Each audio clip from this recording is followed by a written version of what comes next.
Hey guys, how you doing? Once again, making a video of stuff that just like a little testimony of what's going on in my life and how I refer the word to what I'm going through.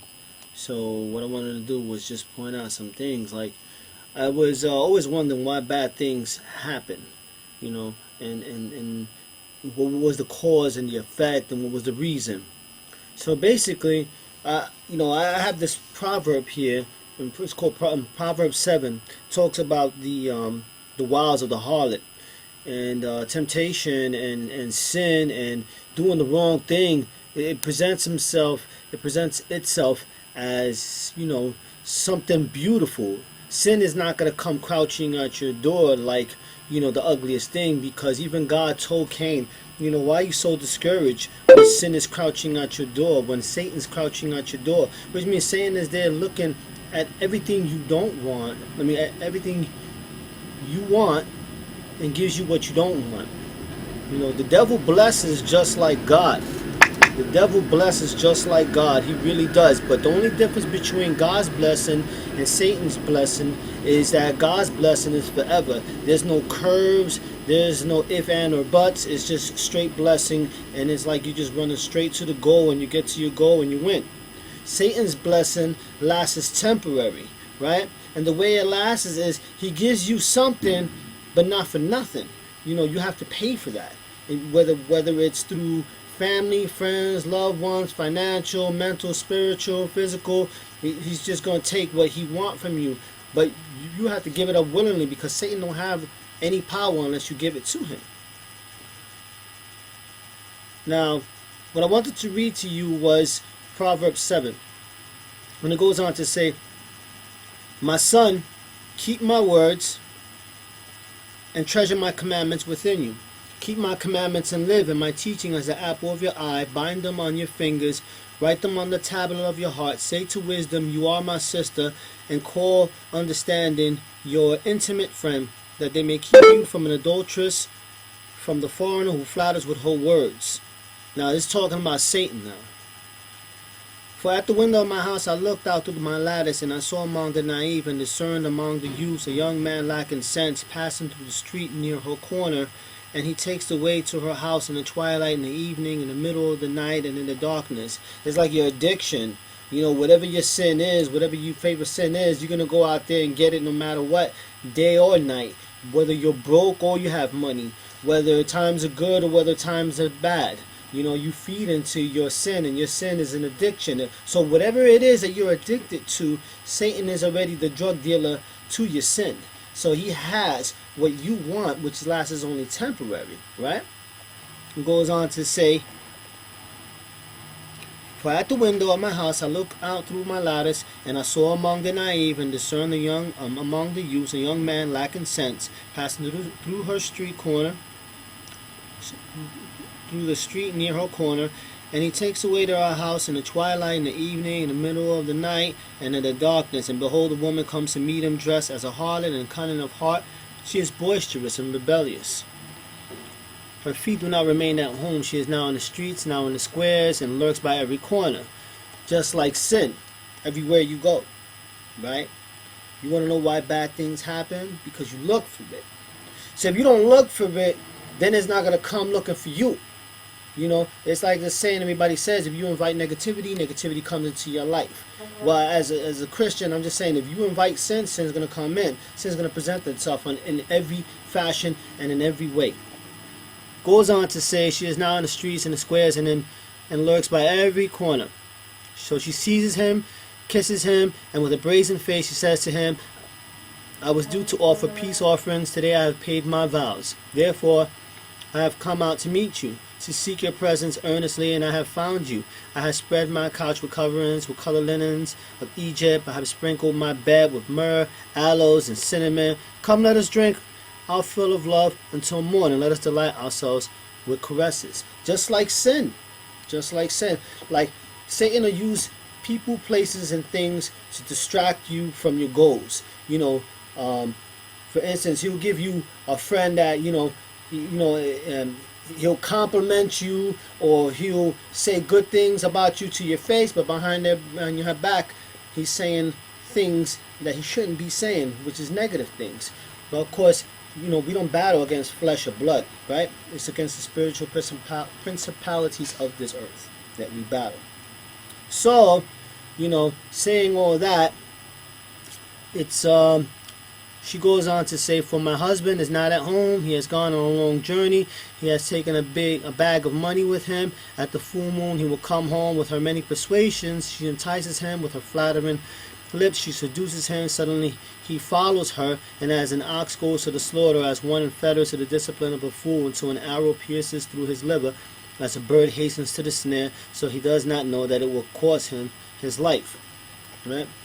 So, you go on doing things that you're not supposed to do. Now you want to blame God. But God gave you free will. God gave you a free will to do whatever you want. It's like when you have a kid and you tell your kid don't do something and they go and do it, then, what do you they can't blame you. You warned them, right? You told them don't do this. But they went and did it anyway. So they had to pay the consequences, which is punishment. But God doesn't punish. God does not punish, because that's the enemy's job. God blesses. I want you to get that out your head. That God does not punish his own people. You know what I mean? He blesses them. You know what I mean? To a point where,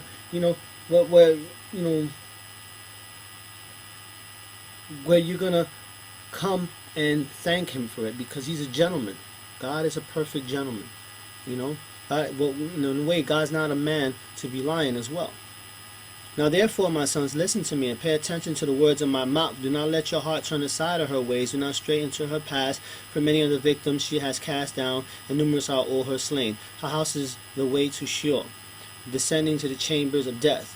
Okay, now Sheol one time was like purgatory, right?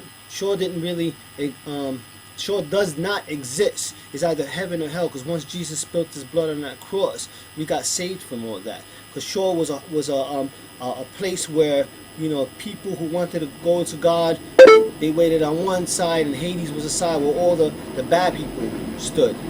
So it was like there was two places in one.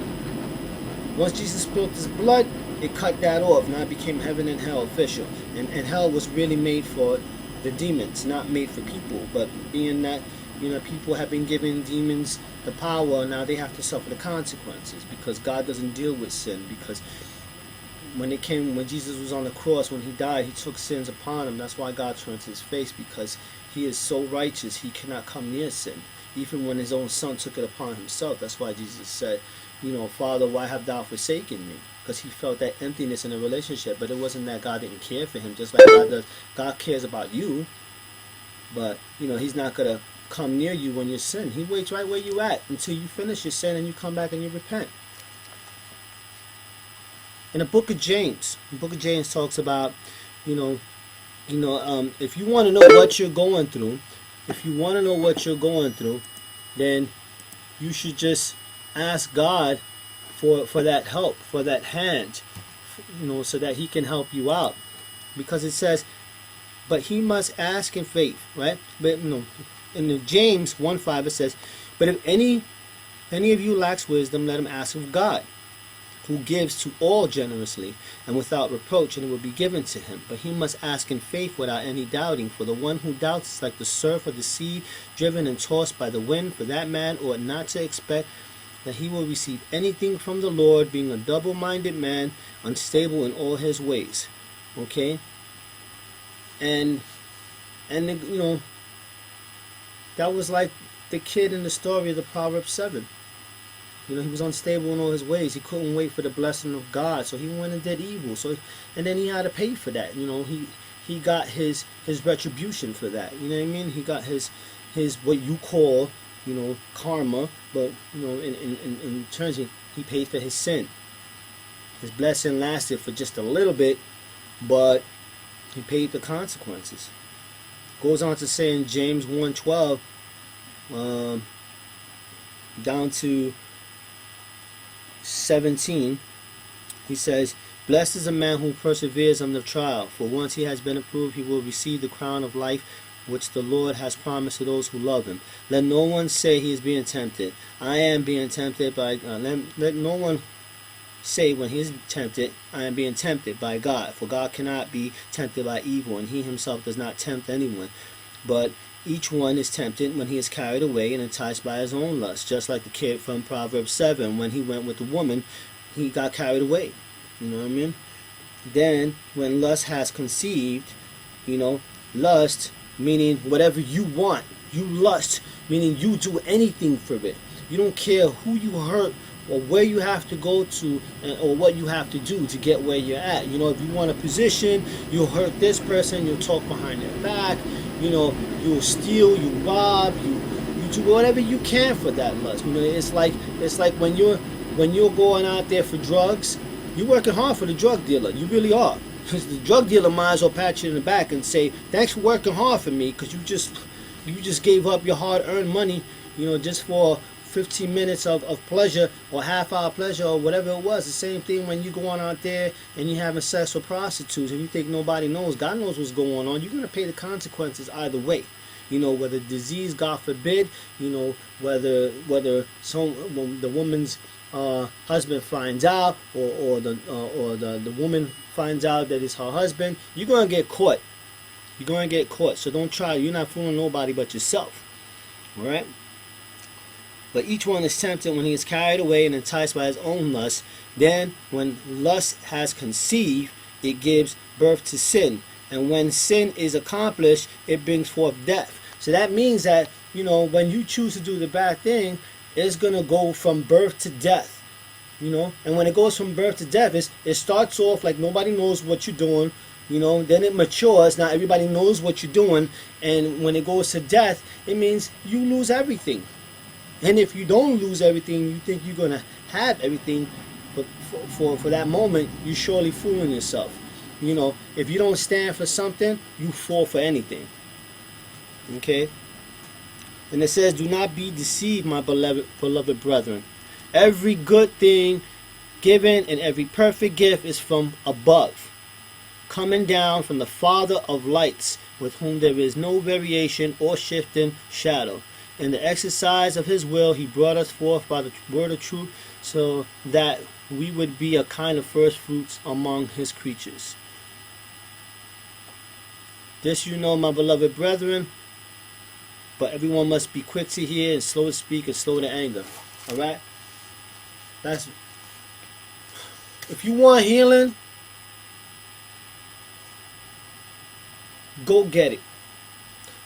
You have to believe, you have to believe that Jesus Christ died on the cross for you.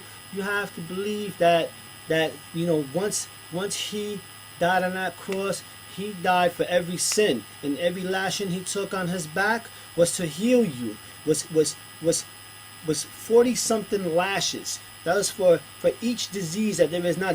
I heard one lady teach in church that there is more than there is exactly the same amount of lashes Jesus got on his back. That's how many diseases there are in this world, and he died for all of them, cured for it, and resurrected. So it's not that Jesus is on that cross forever. Jesus resurrected if you read your word. But I'm not going to go into that. My whole point is saying that if you want healing, if you want a job, if you want this, seek God first, and everything will fall into place. Don't give up. Don't give up. I'm telling you, because in my life, I went through a lot. I went through drugs and alcohol, and I went through pain and suffering, but it took me to surrender to God. And to stay away from the things that I know that's wrong, because the word says, you have the law written in your heart. In another story, Jesus mentions to a man who went to Hades. It was a story about Abraham's bosom, where where Lazarus was in his book, was in Abraham's, in his chest. He was holding him, and then this guy thought that because he was a made man, that he was rich, that Lazarus, who's poor, should go out and get him some water. But Jesus told him, you have the word. He goes, well, let me warn my brother. Let me go back to earth and warn my brother about this place. So, he says, it's too late. Your brother got the word. You understand? So whatever decision you make, you got to live with. But that doesn't mean that if you fall, you can't get back up. Fall, yeah, the Lord forgives you.